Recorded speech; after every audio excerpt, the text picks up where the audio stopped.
आपल्या सर्वांना आपला शूरवीर 500 योद्धांचा भीमा कोरेगावचा इतिहास आठवतोय।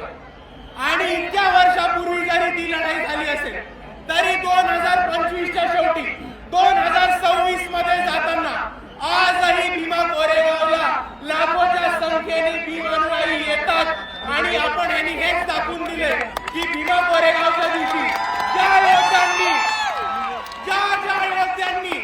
इकडे पेशवाई माती काढण्याचं काम केलं होतं त्यांना आम्ही विसरलेलो नाही आहोत मित्रांनो।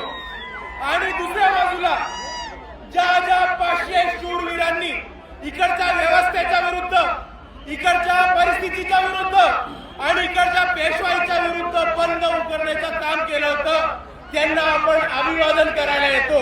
तेव्हा फक्त महाराष्ट्राला नाही तर भारताला नाही तर अख्ख्या जगाला दाखवून देतो की हे बाबासाहेबांची औलाद अजूनही लढलेलो विसरलो नाही होत। 500 लोकांनी तेव्हा वार केला होता आणि मात केला होता पेशवाईचा। आणि आजही आपल्या सर्वांना दाखवून द्यायचंय की समोर किती मोठी परिस्थिती असेल, किती मोठी ताकद असेल तरी आज जर इकडे 500 लोक बाबासाहेबांचे अनुयायी जमले तर समोरच्याला कापल्याशिवाय राहणार नाही। ही ताकद आहे।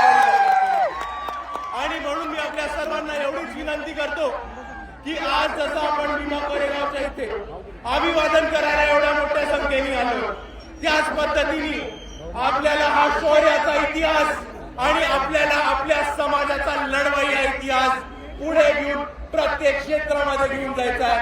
आणि भीमा कोरेगावच्या शौर्यांना आपण तेव्हाच अभिवादन करू जेव्हा आपण त्यांच्या पद्धतीने त्यांच्यासारखे छाती टोकपणे लढणं शिकू। एवढं म्हणून मी माझे 2 शब्द थांबवतो। आपल्या सर्वांना पुन्हा एकदा जय भीम, जय संविधान।